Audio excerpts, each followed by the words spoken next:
మనం అది కంప్లీట్ చేసుకోవాలి. టీమ్ వచ్చే లోపల ఆ గ్యాప్స్ ఏవైతే ఉన్నాయో ఆ గ్యాప్స్ మనము ఫిల్ చేసుకోవాల్సిన అవసరం ఉంటుంది. సో ఇప్పుడు ఎన్ఆర్ఈజిఎస్ ఉంది. సో ఎన్ఆర్ఈజిఎస్ మనము అందరికి 100% ఎవరైతే అదే కంపల్సరీ అవుతుంది. మన దగ్గర అయితే 100% ఎవరైతే డిమాండ్ చేసిన వాళ్ళకి అందరికి కూడా మనము 100% ఎంప్లాయ్మెంట్ ఇస్తాం. సో ఎక్కడ కూడా వాళ్ళు డిమాండ్ చేస్తున్నారు, బట్ మనం వర్క్ ప్రొవైడ్ చేయకుండానైతే ఎక్కడ కూడా మనకి అట్లా ఛాన్సే ఉండదు.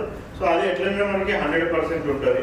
సో ఇప్పుడు కల్టివబుల్ ఏరియా టోటల్గా ఇరిగేటెడ్ ఏరియా ఎంత, ఇది కొద్దిగా మనకి ఇది ఫ్యాక్చువల్ ఫిగర్. సో అది అగ్రికల్చర్ ఫిగర్స్ అంతా కూడా చెక్ చేయాలి. వీళ్ళు కరెక్ట్గా రాస్తున్నారా లేదా, ఏమైనా మిస్టేక్స్ ఏమైనా చేస్తున్నారా అనేది కూడా అట్లీస్ట్ 5 గ్రామ పంచాయత్స్ ఒక ఎంపీడీఓస్ అన్ని గ్రామ పంచాయతీ చెక్ చేయాలి. బట్ ఈ 5 గ్రామ పంచాయతీని ఫాలో అప్ కూడా చేయాలని చెప్తున్నాను. ఫాలో అప్ అంటే వాళ్ళు ఇప్పుడు బేస్ లైన్ టెస్ట్ చేసినట్టు ఇప్పుడు బేస్ లైన్లో ఎంత ఉన్నారు వాళ్ళు, మళ్ళీ నెక్స్ట్ మనము వాళ్ళని 100% ఏ విధంగా చేయగలుగుతాం అనేసి దాని మీద వర్కౌట్ చేయాలి. ఇప్పుడు వీటన్నిటికీ కూడా మనకి టార్గెట్ ఏంటి అనేసి అంటే 100%.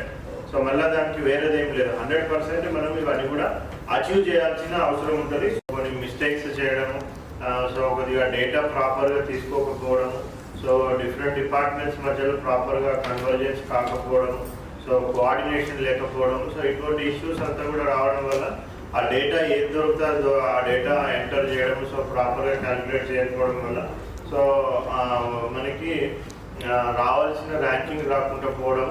సో ఏవైతే మంచిగా పర్ఫామ్ చేసిన జీపీస్ వాళ్ళు డేటా సరిగ్గా చేసుకుంటూ కూడా వాళ్ళు తక్కువ ర్యాంక్లో వాళ్ళు కనిపించడం, లేకపోతే ఏవైతే అసలు అంత మంచి పర్ఫార్మెన్స్ చేయని జీపీస్ ఉన్నాయో కూడా అవి ఎక్కువ ర్యాంక్లో కూడా వచ్చే ఛాన్సెస్ ఉంటాయి. డాటా ప్రాసెసింగ్ మనం డాటా ఇచ్చేటప్పుడే క్లీనింగ్, వ్యాలిడేషన్, క్వాలిటీ చెక్స్ లాంటి ప్యూరిఫై చేసి ఇవ్వాలి. Second step compilation of raw value of indicators.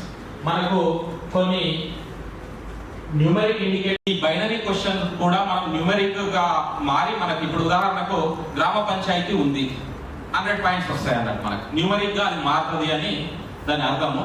Normalisation of raw value of indicators.